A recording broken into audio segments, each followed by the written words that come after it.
Nous avons tous déjà vu ces films où la fin du monde approche et où un super-héros arrive à temps pour sauver la planète. Aujourd'hui, avec le réchauffement climatique et la situation décrite comme alarmante dans le rapport d'avril 2022 du GIEC, le groupe d'experts intergouvernemental sur l'évolution du climat, la planète aurait bien besoin d'un super-héros pour la secourir. En réalité, de nos jours, c'est l'Union européenne qui essaye d'être ce super-héros. Je sais, ça peut paraître étonnant. Cependant, l'Union européenne est l'une des puissances qui agit le plus pour freiner le réchauffement climatique. Nous allons vous expliquer tout cela. Le réchauffement climatique est un phénomène de transformation du climat, se traduisant par une augmentation des températures moyennes, modifiant les équilibres météorologiques et les écosystèmes. Ainsi, le réchauffement climatique, ce sont également des millions d'espèces qui disparaissent, la fonte des glaces, le niveau de l'océan qui monte, les cyclones, les incendies ou encore les inondations et les sécheresses dans certains pays. Les scientifiques estiment d'ailleurs que si rien n'est fait rapidement d'ici à 2100, il y aura une hausse de la température moyenne de la surface de la Terre jusqu'à 5 degrés.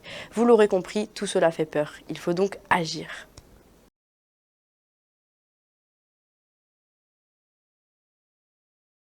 À l'heure actuelle, l'Union européenne n'est pas un gros producteur de gaz à effet de serre, les gaz responsables du réchauffement climatique.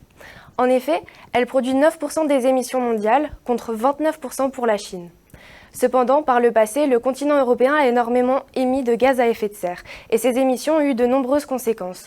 Aujourd'hui, ce sont l'Afrique et l'Asie qui sont les plus touchées par ces conséquences. En fait, depuis 2008, l'UE s'est engagée sur la question du climat, notamment avec l'adoption du paquet climat-énergie. Ensuite, saviez-vous qu'en 2017, l'Union européenne a réussi à réduire ses émissions de gaz à effet de serre de près de 22% par rapport à 1990. Par ailleurs, il est important de comprendre que l'Union européenne a déjà réussi à doubler le pourcentage d'énergie renouvelable utilisé en Europe. Il était de 10% en 2004 et est passé de 20% en 2019. Pour que de nombreux changements soient possibles, l'UE met en œuvre deux types de moyens, des moyens d'ordre législatif ainsi que des moyens financiers. Sur le plan législatif, les décisions se prennent avant tout au niveau mondial, dans le cadre de l'ONU, comme les accords de Paris. Ces accords sont issus de la COP 21, c'est-à-dire la 21e conférence des parties à la Convention cadre des Nations Unies sur les changements climatiques, qui a eu lieu en 2015 et à laquelle l'Europe a apporté une contribution essentielle. Ces accords de Paris, étant juridiquement contraignants, sont une étape très importante dans la lutte contre le changement climatique, notamment grâce à leurs objectifs. En fait, la COP 21 s'est engagée à contenir l'élévation de la température nettement en dessous de 2 degrés. En outre, sur la base de la COP 21, l'UE a mis en place une politique ambitieuse avec le lancement du Pacte vert européen en 2021. Ce Green Deal vise notamment à aboutir à la neutralité carbone en Europe en 2050. Et concernant le peu d'émissions restantes, elles devront être compensées par des projets d'absorption. Mais 2050 étant trop éloigné, 3 objectifs ont été mis en place pour 2030. Le premier, Fit for 55, consiste à réduire d'au moins 55% les émissions de gaz à effet de serre par rapport au niveau de 1990. Le deuxième vise à améliorer l'efficacité énergétique d'au moins 33%.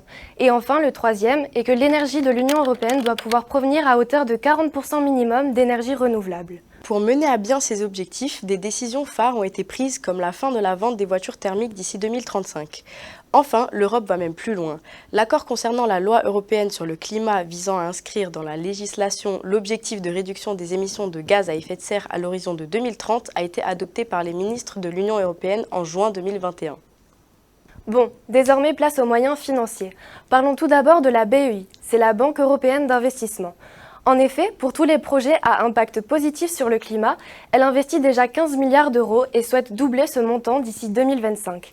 En outre, 10% de ces investissements sont consacrés aux pays étrangers dans le but de les aider à s'adapter au changement climatique. C'est donc grâce à cette institution que de nombreuses actions sont possibles, mais pas que. L'UE a également mis en place une taxe carbone à ses frontières et a instauré l'extension et le renforcement du marché européen du carbone. En outre, l'UE consacre également plus de 30% de son budget total, à savoir 356 milliards d'euros, à la lutte contre le changement climatique. Enfin, vis-à-vis des pays tiers, l'UE agit également par intermédiaire de l'aide au développement dont elle est le premier donateur mondial. Ainsi, toutes les actions mises en place par l'Union européenne et ses objectifs futurs nous permettent d'espérer un avenir meilleur. Après tout, si personne n'agit pour freiner ce réchauffement climatique, ce sont nos générations futures qui en paieront le prix. Et bien sûr, ce n'est pas à l'UE de tout faire toute seule. Les autres puissances mondiales doivent également protéger notre planète. Ainsi, l'Union européenne, grâce à sa volonté d'agir et par ses actions menées, peut donc être considérée comme un super-héros. Cependant, pour beaucoup d'organisations pro-environnementales, les actions menées par l'UE ne sont pas suffisantes. Et toi, qu'est-ce que t'en penses ?